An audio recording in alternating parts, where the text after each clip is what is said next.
우리가 여행을 하게 될 때 들뜬 마음만 가지고 여행하는 사람은 없습니다. 우리가 낯선 길을 찾아가고 또 가보지 않은 목적지를 향해서 갈 때 누군가에게 길을 묻거나 안내를 받지 않고 무턱대고 가는 사람도 역시 없습니다. 그런 면에서 이정표 혹은 안내 표지판이라고 하는 것은 운전을 하는 일이나 길을 갈 때 우리의 목적지를 향해서 안전하게 또 위험 요소 없이 갈 수 있는 아주 중요한 도구임을 우리가 생각을 해볼 수 있습니다. 바다를 항해하는 배들도 등대가 있어서 위치를 알고 그리고 정해진 항로를 쫓아서 가는 것 우리가 알고 있습니다. 하늘을 날아가는 비행기도 어떤 장애물이 없지만 비행기가 가는 길이 있다라고 하는 사실도 우리는 알죠. 그러니까 사람도 배도 하늘을 나는 비행기도 무언가가 안내하고 이끌지 않으면 여러 가지 사고와 문제가 일어날 수밖에 없는 것입니다. 그런 면에서 무엇이 나를 이끌어가는지 내가 어떤 안내를 받으며 인생을 살아가는가 라고 하는 것은 대단히 중요하다라고 하는 사실입니다. 우리 모두는 공감하는 바와 같이 참 어려운 시대를 살아가고 있습니다. 2017년 새해를 우리가 맞이했지만 새해에 많은 기대를 우리가 해보지만 현실적으로 무언가를 기대하기에는 너무나 이렇게 절망적인 부분들이 많이 있죠. 가장 기본적으로 먹고 살아야 하는 일에 있어서도 많은 고민이 있습니다. 직장에 또 위태로움도 있습니다. 그리고 우리 노후에 대한 삶도 불안합니다. 그리고 또 현실적으로 나를 둘러싸고 있는 이 주변 환경, 국제 정세, 그리고 특히 정치 불안의 문제들은 얼마나 우리의 삶을 더 힘들고 어렵게 하는지 모릅니다. 그런 면에서 우리는 물음표를 던질 수밖에 없죠. 어떻게 살아가야 될 것인가?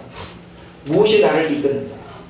국가 지도자가 국민들을 올바르게 잘 이끌기를 원하지만 지금 국가 지도자는 직무 정지 상태에 있습니다. 정치적인 혼란이 있습니다. 경제도 불안합니다. 이런 여러 가지 부정적인 삶의 요소들을 우리가 생각을 해보면서 참 올 한 해를 우리가 희망적으로 바라보고 또 즐겁고 유쾌하게 우리가 살아가기를 원하지만 많은 고민이 되는 것 부정할 수 없습니다. 그러나 분명히 우리가 이 시대를 살아가야 하고 하나님께서 저와 여러분을 이 시대를 살아가도록 새해를 주셨고 생명을 주셨다라고 한다면 우리가 어떻게 살 것인가라고 하는 이런 구체적인 문제에 있어서 우리는 성경에서 답을 찾아가야 될 줄로 믿습니다.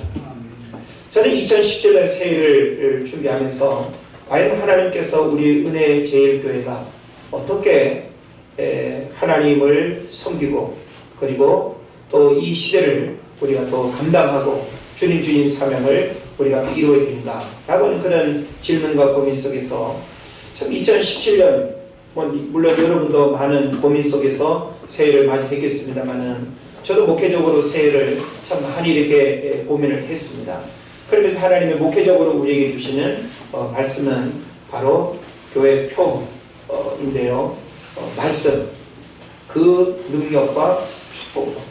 그러니까 능력과 축복이 하나님의 말씀으로부터 온다라고 하는 사실을 제가 성경을 읽고 또 필사를 하고 또 묵상을 하고 여러 또 경건서적들을 또 이렇게 읽으면서 계속 저에게 강하게 부딪혀오는 그 핵심이 뭐였는가 하면 말씀이었어요. 저희 개인적으로도 참 목회자의 탈선, 목회자의 게으름, 목회자의 무능함 이런 여러 가지 것들도 사실은 다 말씀으로부터 비롯된다는 사실을 알게 되고요. 목회 현장의 어려움도 여러분 개개인의 신앙생활의 삶의 문제들도 결국은 다 말씀이라고 하는 거울 앞에서 우리가 돌아볼 수밖에 없고 그리고 그 하나님의 말씀이 우리 인생을 이끌어가는 안내판이 되어야 하고 그리고 방향 지시등이 되어야 된다라고 하는 사실입니다. 그래서 우리가 성경을 보게 되면 주의 말씀은 내 발의 등이요 내 길의 빛이다 라고 이렇게 말씀하고 있지 않습니까? 예.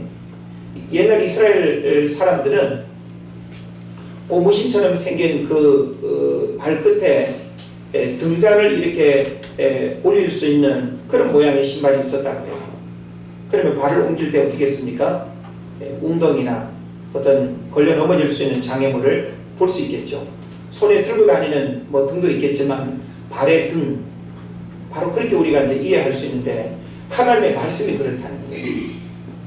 우리가 때로는 시험에 들고, 때로는 실족하고, 때로는 상처받고, 때로는 마음에 분노의 감정이 일어나고, 이 모든 우리 삶에 일어나는 일들을 잘 다스리고 실패하지 않고 좌절하지 않고 넘어지지 않을 수 있는 비결이 뭘까요? 하나님의 말씀입니다. 우리가 어떤 시험거리가 생기고 힘들고 어려운 일이 찾아올 때 하나님의 말씀이 딱 생각나서 하나님의 말씀이 뭔가 문제가 생길 수 있는 내 마음과 생각을 딱 터치해버리면 어떻게 될까요? 이러면 안 되지. 이러면 내가 망하는 길로 가는 거지. 이러면 내가 마귀의 올무에 내가 걸리는 거지. 하나님의 영광을 가리우는 거지. 이렇게 알게 되지 않습니까? 그리고 오늘날 우리들 신앙생활의 문제는 다른 게 없습니다. 하나님의 말씀을 우리가 참 이 비싼 성경책, 사업하는 데는 이 성경책, 가족 성경, 옛날 이런 성경이 어디 있습니까?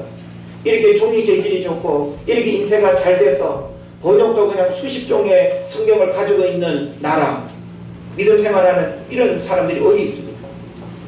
우리는 이렇게 좋은 질 좋은 성경을 들고만 다닐 뿐이지, 여기에 기록된 로고스의 이 말씀을 살아있는 하나님의 말씀으로 듣고 깨닫고 그 말씀대로 살아가는 모습들은 너무나 부족하지 않은가 생각합니다. 우리의 먹고 사는 일에 있어서는 어떤 기술을 습득하고 어떤 지식을 내가 얻어야 되고 어떤 전문적인 지식이 우리에게 필요하다고 한다면 여러분 게으르지 않잖아요. 예? 밤잠을 설쳐가면서라도 자격증을 따기 위해서 내가 이 전문 기술을 내가 습득하지 않으면 직업을 선택할 수 없다고 할 때 여러분 게을리 공부하십니까? 도서관에 가서 공부하고 머리 싸면서 공부하고 예? 밤잠을 줄이면서 가면서까지 우리는 그렇게 하지 않습니까? 우리는 육신의 일부분의 필요를 위해서는 그런 수고와 노력을 게으르게 하지 않으면서 우리 영혼이 잘 될 수 있고 우리 영혼이 복받을 수 있는 이 은혜의 삶에 있어서는 너무나 방치하고 살아간다는 거예요. 오랜 신앙생활에 이 타성에 젖어가지고 그렇게 흘러간다고만 생각합니다. 그렇게 열심히 해도 안 되는 것도 없고 그렇게 열심히 안 해도 되는 것도 없고 안 되는 것도 없고 그렇게 우리를 스스로가 생각하는 거예요.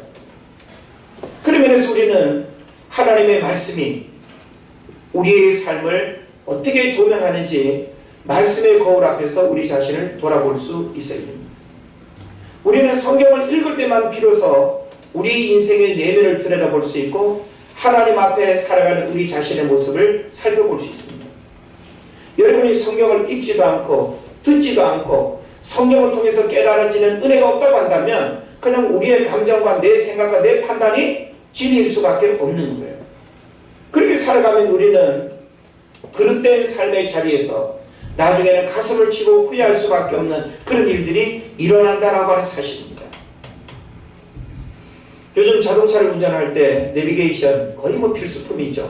아마 거의 없는 사람이 없을 만큼 아주 필수품인데요.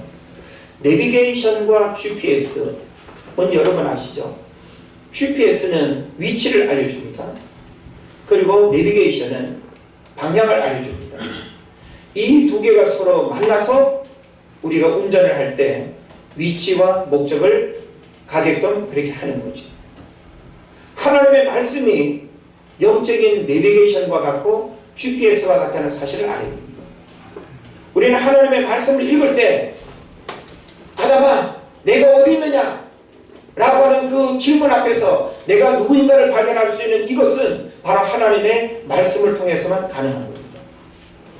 우리는 우리들 스스로가 내가 누구인가라고 하는 소크라테스가 너 자신을 알아라고 할 때 그 정체성에 대한 그 질문에 대해서 스스로가 답할 수만 있다고 한다면 내가 어른인데 이렇게 하면 안 되지. 내가 아빠인데 이렇게 하면 안 되지. 내가 교회 권사님인데 집사님인데 내가 이렇게 살면 안 되지. 하나님의 말씀은 너가 누구인가라고 하는 이 정체성에 대한 중요한 질문을 우리에게 던지게 합니다. 그리고 그 하나님의 말씀은 어떻게 살 것인가라고 하는 그 방향도 하나님의 말씀은 내비게이션처럼 우리를 일러줍니다. 여러분이 하나님의 말씀으로부터 벗어나게 되면 자꾸만 인간적인 감정에 의해서 그리고 현실적인 삶에 매여서 살아갈 수밖에 없습니다. 그런데 우리가 하나님의 말씀을 자꾸 듣게 되면요, 하나님의 말씀은 우리를 더 의미 있는 삶으로 우리를 이끕니다. 하나님의 말씀의 은혜를 받으면요, 내가 이렇게 살아가면 안 되지라고 하는 내 삶의 자리를 초월해서 그 이상의 삶을 살아갈 수 있는 퀄리티 높은 그 삶의 질로 하나님의 말씀이 우리를 이끄는 거예요. 그래서 우리는 교회사에 나타났던 위대한 인물들을 보게 되면 하나님의 말씀이 그의 인간적인 능력을 초월하게 했습니다. 하나님의 말씀이 그의 삶을 뛰어넘게 했습니다. 하나님의 말씀이 불가능하다고 생각하는 그 마음의 생각을 깨트려서 그의 삶을 능력 있는 삶으로 이끌었다는 사실 여러분 믿으시기를 바랍니다. 그런 면에서 하나님의 말씀을 가볍게 여기면 안 됩니다. 우리는 신년 송구받기를 통해서 한 구절의 말씀이라 할지라도 그 한 구절의 말씀이 여러분의 인생을 바꿀 수도 있다는 걸 아십니까? 여러분이 그 한 구절의 말씀 앞에 하나님 나의 문제가 무엇인가를 정확하게 말씀해 주시는군요. 나의 부끄러움의 모습을 하나님의 그 한 구절의 말씀이 정확하게 나를 찌르시는군요. 그럼 어떻게 해야 됩니까? 하나님의 말씀이 나를 찔렀다고 한다면, 나를 자극하고 나의 잘못된 부분을 깨닫게 했다면 우리는 그 말씀으로부터 돌이키는 삶을 살아야 됩니다. 그래야 그 말씀이 우리에게 능력이 되고 축복이 된다는 거예요.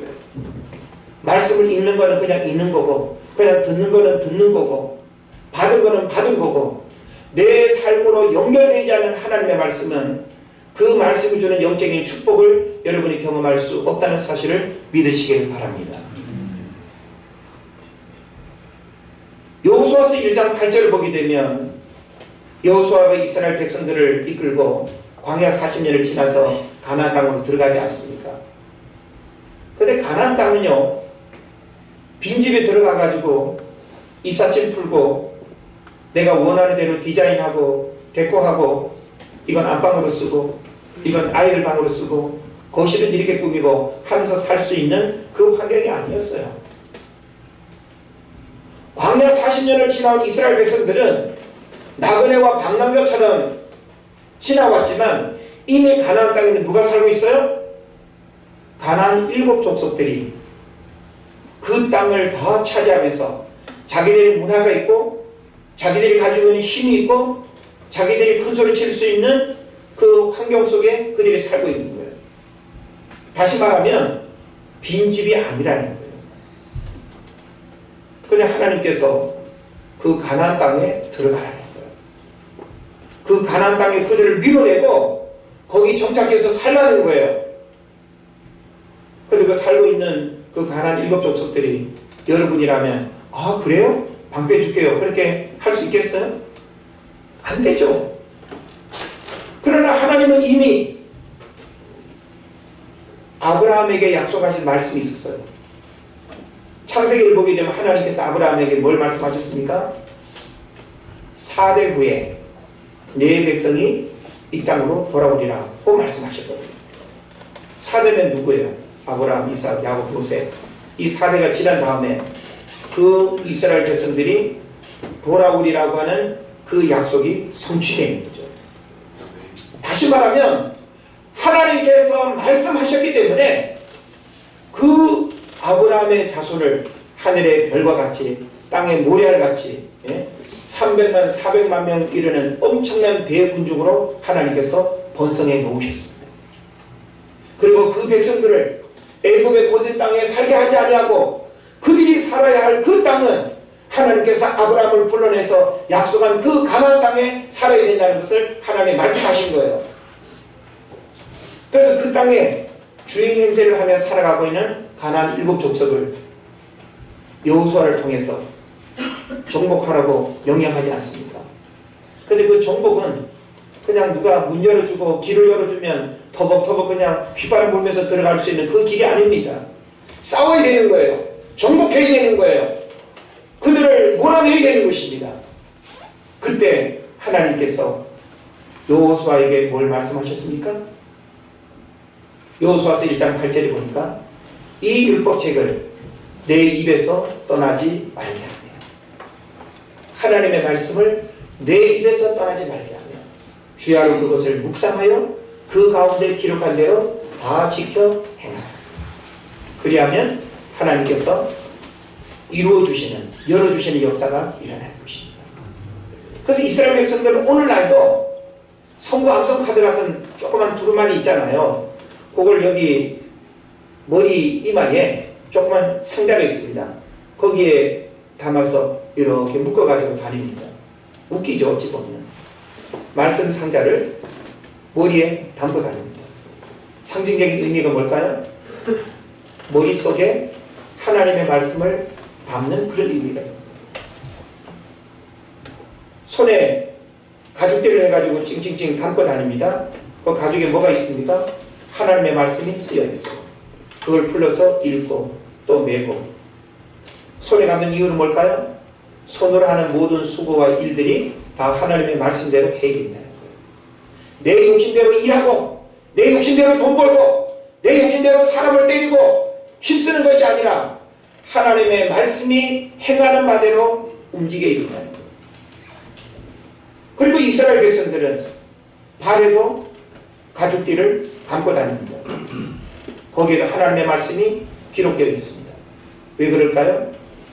하나님의 말씀이 이끄는 대로 걸어가야 되고 하나님이 원하시는 삶의 자리에 머물러야 됨을 성경에서 가르쳐주고 있습니다.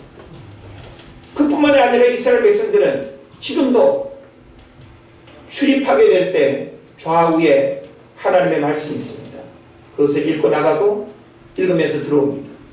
밥 먹을 때도 하나님의 말씀을 읽고 밥을 먹습니다. 얼마나 유대인들, 얼마나 이스라엘 백성들은 철저하게 율법이라고 하는 그 하나님의 말씀 가운데 살아가는지 모르는 것입니다. 북한 농부들은 공개적으로 성경을 보일 수도 없고 소지할 수도 없고 펼쳐서 읽을 수도 없다는 걸 여러분 아시죠?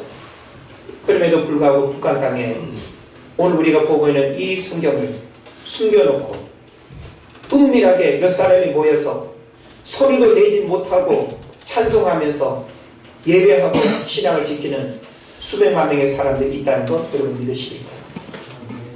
하나님의 말씀이 고난을 이기게 하는 거예요. 하나님의 말씀이 불가능하다고 생각하는 모든 상황을 뛰어넘게 하는 것입니다. 오늘 우리는 세상 전문 지식이 내 삶을 올바른 길로 인도하고 미래학자의 어떤 메시지가 우리의 미래를 보장하는 게 아니고 하나님의 말씀이 저와 여러분의 삶을 책임지고 인도한다는 사실을 믿으시길 바랍니다. 능력은 재물이 있지 않습니다. 능력은 권세에 있지 않습니다. 능력은 인간관계에 있지 않습니다. 참 능력은 하나님의 말씀으로부터 온다라고 하는 사실을 여러분 믿으시기를 바랍니다. 우리가 시편을 보면 다윗이 기록한 그 시편의 노래들을 많이 우리가 보게 되는데 시편의 그 다윗은 제가 뭐 늘 이야기를 많이 합니다만은 다윗은 출생부터 왕이 되는 과정과 왕이 된 이후의 어떤 삶을 우리가 보더라도 엄청난 고난을 겪었던 인물이 다윗입니다. 다윗이 포기하고 싶을 만큼 엄청난 인생의 고난을 겪을 때 자기 자신을 이겨낼 수 있었던 그 비결이 무엇이었습니까? 하나님의 말씀을 기억하는 거였어요. 그 하나님을 믿는 믿음을 포기하지 않고 그 하나님이 자기를 사랑하는 그 믿음과 그 하나님의 말씀을 부여잡고 살아가는 그것이 그의 삶의 미래를 이끌고 그의 삶을 책임지게 했다라고 하는 사실입니다. 오늘 우리는 하나님의 말씀을 벗어난 능력과 축복을 구할 때가 많습니다. 우리는 최순실 같은 그런 아주 힘있고 돈 있는 사람 나와 관계가 있으면 내가 능력자로 살아갈 수 있다고 생각합니다. 뭔가 사돈의 팔촌이라도 판검사가 있고 뭔가 사회 지명도 있는 그런 사람이 있으면 내가 능력 있게 살아갈 수 있다고 생각합니다. 우리는 이런 여러 가지 이유들을 생각하면서 세상에서 능력을 얻으려고 많이 애를 쓰죠. 그러나 참 능력은 하나님으로부터 옵니다. 우리가 복음서를 보게 되면 복음서에 여러 기사와 이적들이 많죠. 예수님께서 병든 자를 고치고 죽은 자를 살리고 육체에 수많은 질병을 가지고 신음하는 자들이 예수님을 만나려고 찾아옵니다. 그들이 예수님을 통해서 어떻게 고침을 받았습니까? 하나님의 말씀이 먼저 증거됐다는 사실을 여러분 알아야 됩니다. 예수님조차도 고침받기 위해서 찾아온 수많은 사람들을 향해서 하나님의 말씀을 먼저 전했다는 거예요. 그 하나님의 말씀을 들으면서 믿어지고 깨달아지고 그리고 그 말씀대로 되어진다라고 하는 그 믿음을 갖게 될 때 예수님께서 선포하십니다. 내 믿음대로 될지. 내 믿음이 너를 구원하여 됩니다. 오늘 우리에게 바로 하나님 말씀에 대한 믿음, 그래서 그 하나님 말씀 때문에 내가 현실은 정말 힘들고 어려운데 말씀 때문에 제가 순종하겠습니다. 우리는 하나님의 말씀과 현실을 가끔씩 이렇게 비교할 때 보면요, 계산이 안 되고 답이 안 나올 때가 많습니다. 그런데 하나님의 말씀은 우리에게 믿음을 요구하셔요. 하나님의 말씀은 다른 말로 말하면 언약, 약속입니다. 예? 그래서 성경이라고 하는 이 말씀은 구약, 신약 이렇게 말하잖아요. 구약은 뭡니까? 옛 언약입니다. 신약은 새로운 언약이죠. 다시 말하면 우리 인간을 향해서 하나님께서 끊임없이 약속하고 계시는 게 바로 하나님의 말씀이에요. 우리는 누구와 약속하게 될 때 약속은 어떻게 해야 되는 거라고 보통 이야기를 하죠? 약속은 지켜야 되는 거라고 이렇게 이야기를 많이 하죠. 근데 사람의 약속은 어때요? 파괴될 때가 많잖아요. 그런데 민수기를 보게 되면요, 하나님은 인생이 아니시니 시건치 않으시고 인자가 아니시니 후회가 없으시거든.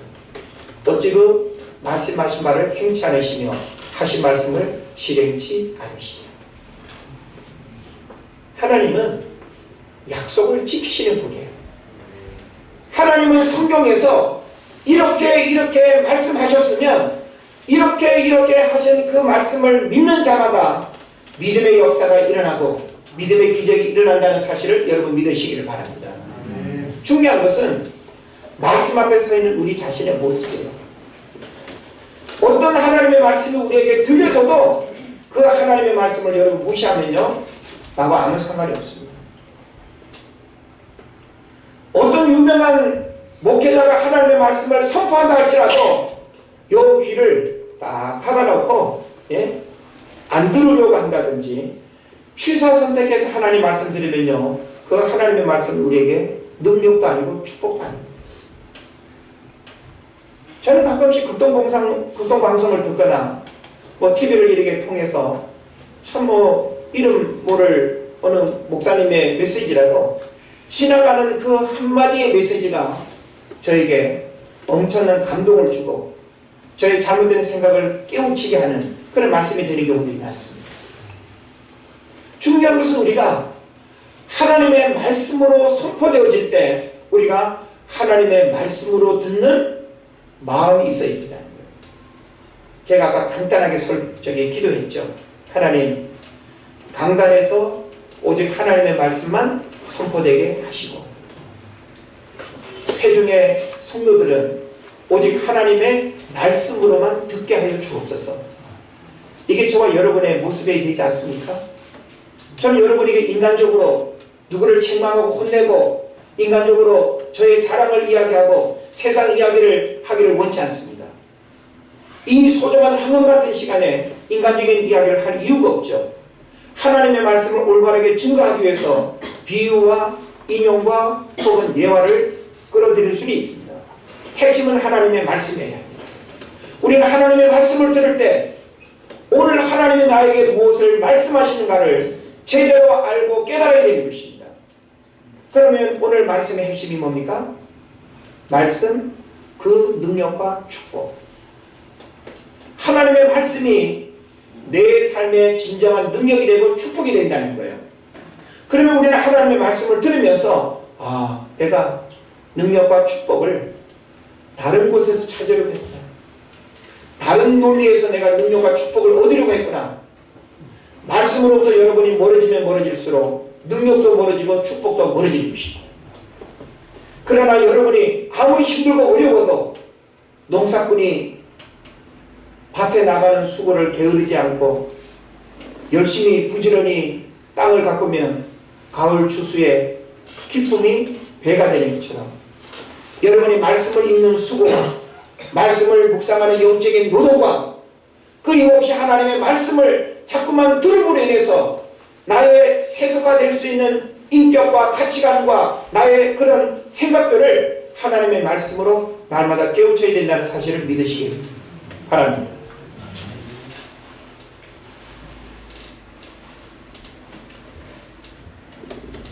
믿음 생활의 축복은 말씀으로부터 옵니다.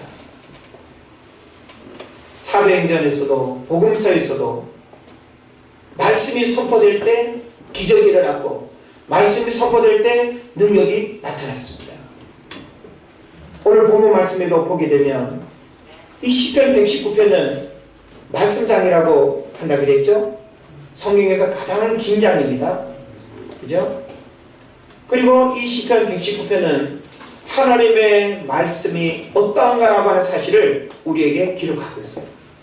저는 이 시편 119편을 참 중요하게 생각하고 제가 즐겨 있습니다. 읽을 때마다 참 많은 깨달음이 있어요. 그 가운데 오늘 33절부터 40절까지 읽었는데 여호와여 주의 윤례들의 도를 내게 가르치소서. 내가 끝까지 지키리라. 나로 하여금 깨닫게 하여 주소서. 내가 주의 법을 준행하며 전심으로 지키리라. 나로 하여금 주의 계명들의 길로 행하게 하소서. 내가 이를 즐거워함이니이다. 어떻게 이럴 수 있습니까? 하나님의 말씀이 어떠함을 안다면 하나님의 말씀을 귀하게 여기고 사모하게 되는 것입니다. 우리는 사람도 그렇잖아요. 이 사람이 나한테 기쁨을 주고 행복을 주고 나에게 도움을 주고 유익을 주면 어때요? 멀어지고 싶습니까? 가까워지고 싶습니까? 당연히 가까워지고 싶죠. 여러분이 사용하는 수많은 물건들 가운데도 아끼고 귀하게 여기는 것은 나에게 분명히 의미가 있기 때문에 그렇습니다. 하나님의 말씀은 여러분에게 없답니다. 하나님의 말씀은 예배 때 예배드리는 도구로서 들고 다니는 거 아닙니다. 여러분이 아무리 바빠도 하루 3끼 밥을 먹는 것처럼 성경을 매일 읽는 훈련을 하십시오. 그리고 묵상하십시오. 끊임없이 들으십시오. 3가지의 실천적인 부분을 여러분에게 말씀을 드렸잖아요. 말씀, 그 능력과 축복으로 어떻게 가능합니까? 읽으며 들으며 묵상하며. 너무 단순하죠. 예? 이제 우리는 성경을 읽는 일을 단순히 그냥 하루 3장 읽는 그 분량에 매여가지고 읽지 마시고 어떻게 우리가 밥 먹을 때 하루 3끼만 먹고 밥 한 공기 그냥 3숟가락만 그렇게 먹습니까? 기분 좋을 때 더 먹을 수도 있고 늘 우리가 더 맛있는 거 먹으려고 애쓰지 않습니까? 하나님의 말씀은요 금광석과 같아서 캐면 캘수록 그 속에 값진 보화가 숨겨져 있습니다. 이제 저는 올 한 해 목회의 중점을 이렇게 생각할 때 성경을 읽는 일에 여러분을 많이 도울 것입니다. 어떻게 성경을 많이 읽게 할 것인가, 많이 또 듣게 할 것인가, 묵상하게 할 것인가, 이런 부분들을 여러분과 함께 제가 고민하면서 여러분이 말씀을 통해서 올 한 해는 정말 능력과 축복을 경험하는 그런 한 해가 되기를 제가 축복하는 것입니다. 그래서 저와 여러분이 말씀 앞에서 우리 영혼이 새로워지길 바라고, 정말 하나님의 말씀 늘 신앙생활 속에서 끊임없이 듣는 그 익숙한 말이라 할지라도 하나님의 말씀은 살아있는 하나님의 언어입니다. 하나님 오늘 우리를 향해 사시는 그 하나님의 말씀을 여러분이 잘 듣고 말씀 앞에서 여러분의 영혼이 새로워지고 축복받는 그런 일들이 일어나기를 주의 이름으로 축원을 드립니다. 기도하겠습니다. 하나님